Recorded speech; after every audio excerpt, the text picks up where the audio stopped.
At sa atin pong lahat, isa pong magandang umaga. So, ngayong araw na ito ay papasanayaan, magkakaroon ng groundbreaking ang bagong municipal fire station. Natutuwa ako dun sa presentation kanina ng history ng ating fire station.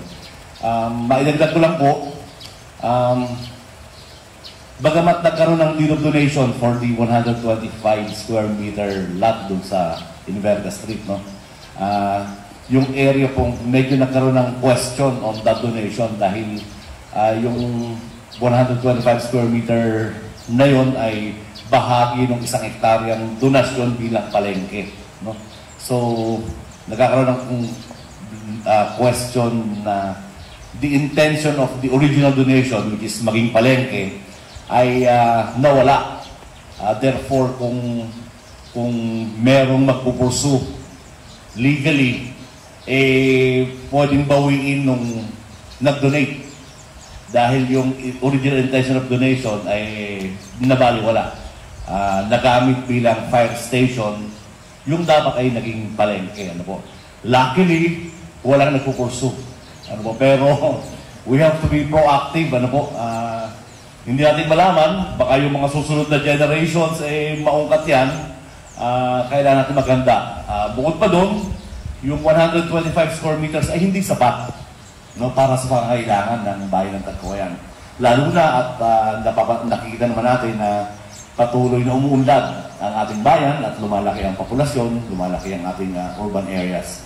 Kaya minarapat ng pamahalang bayan na mag-develop ng mas malaking fire station kabahagi ng ating resiliency complex.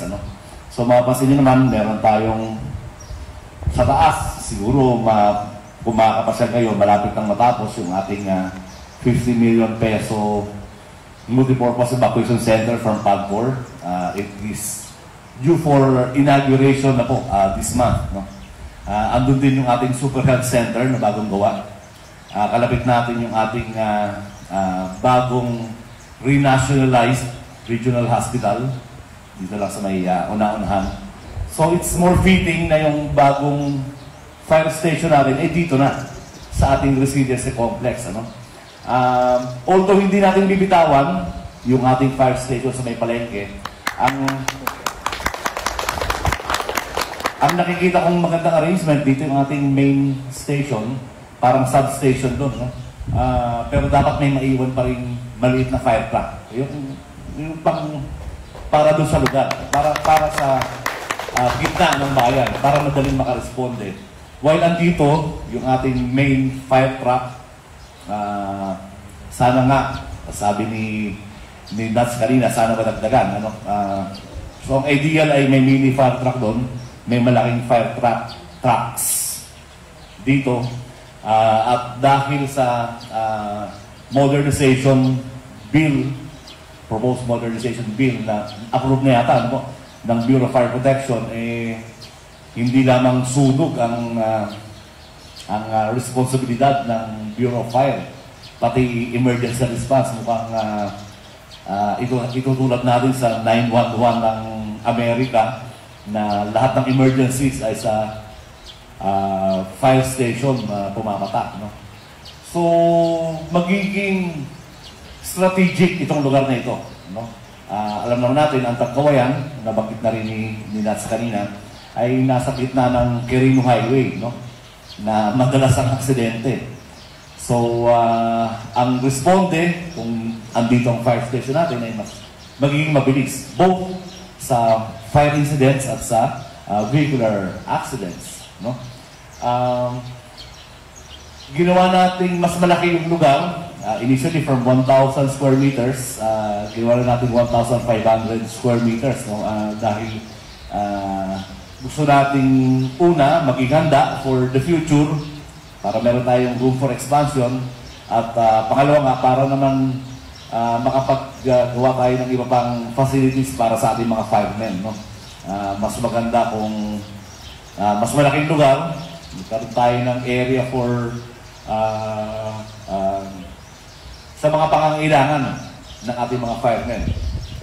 Gusto natin magtayo ng barak, siyempre. Gusto natin tayo ng mapaglulutuan. Gusto natin merong relaxation na kung man lang ay pwede natin gawin sa area nito. So, yun yung vision ng Pamahalang Bayan. No? Alam namin na hindi namin kaya itong matupad ng kabilang. No? That's why we are asking the always support of the Bureau of Fire Protection. Ano? Mas alam niyo po yung direksyon. No? Kami ay susunod lamang sa